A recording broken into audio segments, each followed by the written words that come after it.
নতুন ফ্যাসিবাদ ঠেকাতে সুনির্দিষ্ট নির্বাচনী কাঠামো দরকার বলে মন্তব্য করেছেন বিএনপির চেয়ারপারসনের উপদেষ্টা সৈয়দ মোয়াজ্জেম হোসেন আলাল। রবিবার জাতীয় প্রেস ক্লাবে জনতার অধিকার পার্টির আলোচনা সভায় তিনি এ মন্তব্য করেন। বিএনপি নেতা আলাল বলেন, মতবিরোধ না থাকলে গণতন্ত্রের সৌন্দর্য থাকে না। তিনি আরও বলেন, অন্য রাজনৈতিক দলকে সংশোধিত করার কথা বললেও নিজের দলে তা মানা হয় না। নিজেদের সংশোধন করলে রাজনৈতিক সহাবস্থান তৈরি হবে বলেও মনে করেন বিএনপির এই নেতা।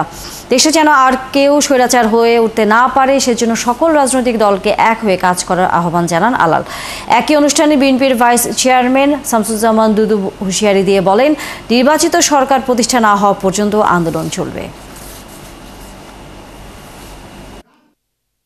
বিতর্ক থাকবে, বিতর্কটাই হচ্ছে গণতন্ত্রের সৌন্দর্য। কিন্তু সেই বিতর্ক যেন জাতীয় স্বার্থে আঘাত না করে। জাতীয় স্বার্থে বা জাতীয় পর্যায়ে এখন যেটা সবার আগে দরকার, ফ্যাসিবাদের পুনর্বাসন যেন কোনো রকমে এখানে হতে না পারে, সেই ব্যাপারে অন্তত নিজেদের মধ্যে নিজেদের দৃঢ় প্রতিজ্ঞ থাকা। জবাবদিহিমূলক সরকার হেলাপালার কোনো বিষয় না। মানুষের ভোটে, মানুষের সমর্থনে, মানুষের ইচ্ছায় পরিচালিত হয়।